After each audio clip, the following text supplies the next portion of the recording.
Get out. You're just an idiot. You're an idiot. No, you're an idiot. Try and be respectful. Try and be respectful. Try and be respectful. US Grand Prix Austin, Texas. Balapan pertama dari triple header ini di mana kita begadang ya. Jadi ya siapkan kopi dan snack kalian dalam 3 minggu ke depan. Dan itu berarti ya setelah balapan ini sisa 2 minggu lagi untuk triple header ini ya.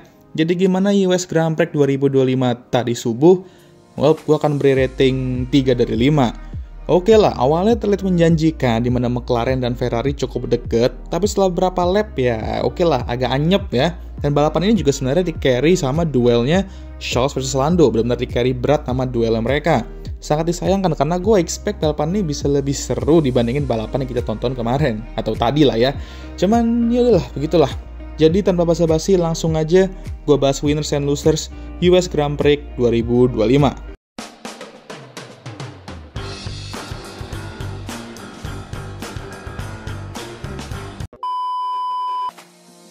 Winner-winner chicken dinner sudah jelas akan gue berikan ke ketua admin kita, Max Verstappen.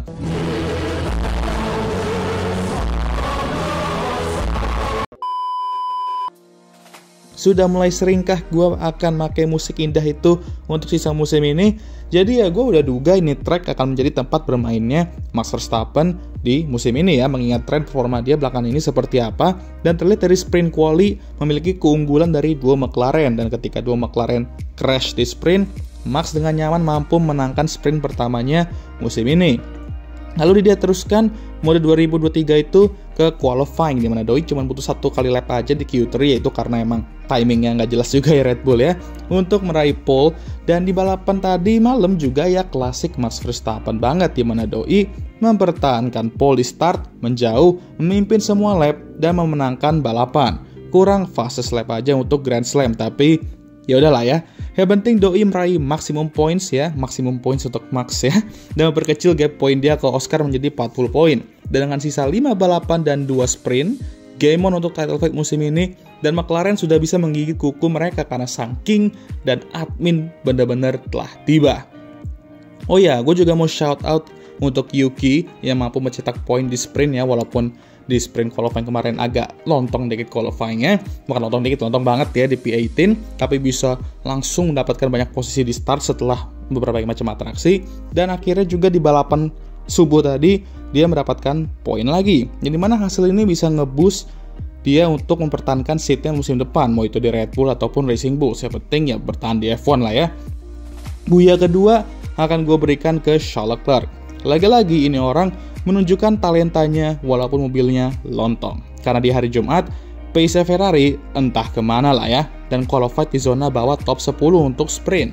Dan di sprint juga meraih hasil solid sebenarnya setelah terjadi atraksi di depan. Di Sabtunya, mereka mendapatkan performa tambahan lah ya, dan Charles yang start dari posisi ketiga mampu melompat Lando di hari esoknya, yaitu balapan ya, saat start, dan menahannya sepanjang balapan sebelum akhirnya kesalip dan pit awal karena dia menggunakan strategi alternatif di mana dia start dengan soft dan mengakhiri balapan dengan medium. Dan di akhir balapan pun juga masih sama berduel dengan Lando ya untuk posisi kedua itu. Dan sayangnya emang bannya jauh lebih lunak dan tua dibandingkan Lando, dan dia memberikannya perlawanan yang berat untuk posisi kedua itu. Alhasil dia harus tetap puas di posisi ketiga. Dan mungkin fans Max juga sebenarnya harus berterima kasih ke Charles ya, soalnya ditahan bener-bener dah tuh McLaren, sampai-sampai Max tinggal balapan manis aja di depan tanpa hambatan. Jadi yuk bagi kalian fans Max bisa say thank you ke Charles Leclerc ya. Jangan so iya deh. Yeah. Verstappen shipper pada menggila nih pasti, cuman ya gua nggak peduli sih.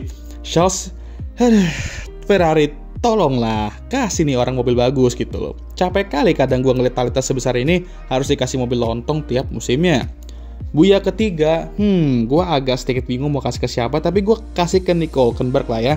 Oke, dia mampu qualify di row kedua ya, atau posisi keempat di sprint qualifying, yang dimana merupakan respons dia ke kita semua yang sempat ngekritik dia soal one lap pace belakangan ini. Apalagi melihat Gaby terus menerus out qualify dia di qualifying ya, setelah dia melepas nickname anti podiumnya.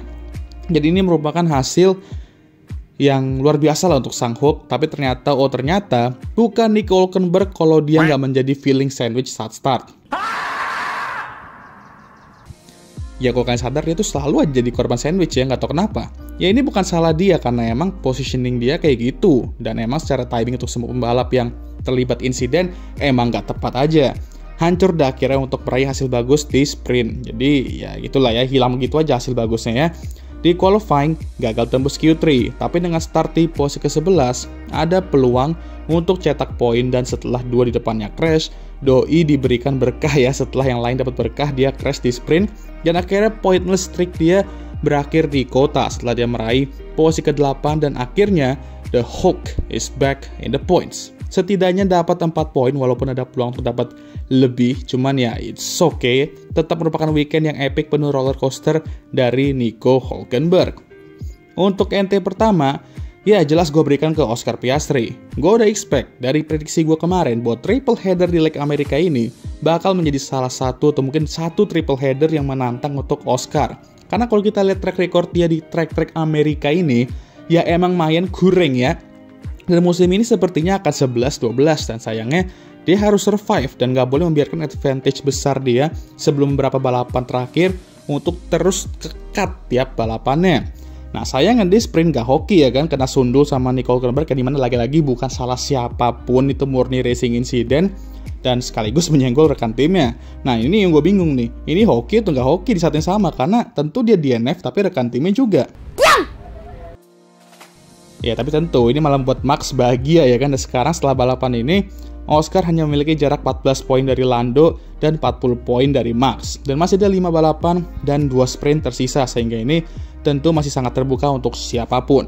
Apalagi jika ada insiden seperti di sprint kemarin, dan emang pace dia juga di sini kurang sepanjang weekend, jadi dia perlu segera bangun dan gak boleh terus membiarkan weekend seperti ini terus terjadi jika dia ingin menjadi juara dunia musim ini. Untuk NT kedua, gue berikan ke Kimi Antonelli. Pertama, dia KO di SQ2 yang dimana nggak ideal tentunya, apalagi untuk perebutan posisi kedua di Constructor. Lalu saat sprint, ya sedikit terhalang sama yang crash di depan sehingga dia nggak naik begitu banyak posisi dibandingkan pembalap lain seperti Yuki contohnya. Namun masih bisa finish di poin setelah berduel dengan Oli dan membuatnya kena 10 detik penalti di akhir-akhir ya. Lalu di qualifying, akhirnya tembus Q3, tapi saat race, dia kena sundul sama Carlos Sainz di awal balapan yang membuatnya turun posisi ke belakang. Dan sayangnya, ini juga merusak balapannya. Balapan di mana Doi bisa aja meraih poin-poin yang cukup besar lah untuk kembali dan terus memperkuat Mercedes di P2 standings, tapi sayangnya malah kena apes dan dua Ferrari juga menjadi balapan yang kuat, ditambah Red Bull menang dan double points juga. Jadi ini kalau nggak salah sekian kalinya juga ya Kimi itu cekcokan sama Williams. Bingung juga gue kenapa Doi selalu bergelut sama Williams musim ini, yang bisa bikin balapannya hancur juga gitu. Tapi ya Mercedes tidak begitu unggul di sini sebenarnya dibandingkan saat mereka di Singapura. Jadi ya emang cukup sulit lah. Jadi gue akui lah kenapa dia kesulitan di sini. Untuk yang ketiga, gue berikan ke mungkin Alex Albon ya. Karena gini, di sprint quali ya dia mampu berada di top 10 bersama rekan timnya, yang dimana menunjukkan bahwa Williams memiliki pace di sini dan memiliki potensi untuk mencetak poin besar.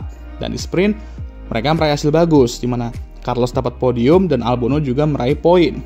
Cuman apesnya Alex di qualifying lah, dia bisa tembus ke Q2, cuman kena tampar sama track limit. Akhirnya itu membuatnya harus start dari belakang karena tidak tembus Q1. Dimana weekend itu poin bisa diraih oleh Alex dan mungkin aja ada hasil poin gede di situ bisa mereka raih. Saat start pun ya seperti biasa ya, tidak tersorot kamera apa yang terjadi dengan Alex karena tiba-tiba ada yellow flag dan Doi juga yang terjun paling ke belakang di periode itu. Dan pada akhirnya tidak kemana-mana pun dan Williams tidak membawa pulang poin yang besar di hari Minggu. Jadi cukup disayangkan tapi ya begitulah ya kadang hidup ya. Lagi pula Williams sepertinya ya walaupun dengan hasil buruk ini sudah akan 100% resmi mempertahankan posisi kelima itu di Constructor sampai akhir musim. Karena jumlah poin mereka ke belakang juga cukup jauh dan di depan ya apalagi ya. Selagi mereka nggak nubruk terus menerus dan tim lain juga tidak mendapatkan jackpot lottery ya gue rasa bakal aman-aman aja untuk mereka. Ya wes dah, sekian video kali ini. Gimana menurut kalian? Jangan lupa like, subscribe agar bisa tembus 10k sebelum akhir tahun. Share video ini dan jangan lupa juga untuk menyalakan lonceng notifikasi agar kalian semua tahu ketika gue ngupload video baru. Jangan lupa juga untuk follow Instagram gue. Cuy, gue baru aja pulang dari luar kota ya, dari Surabaya ya.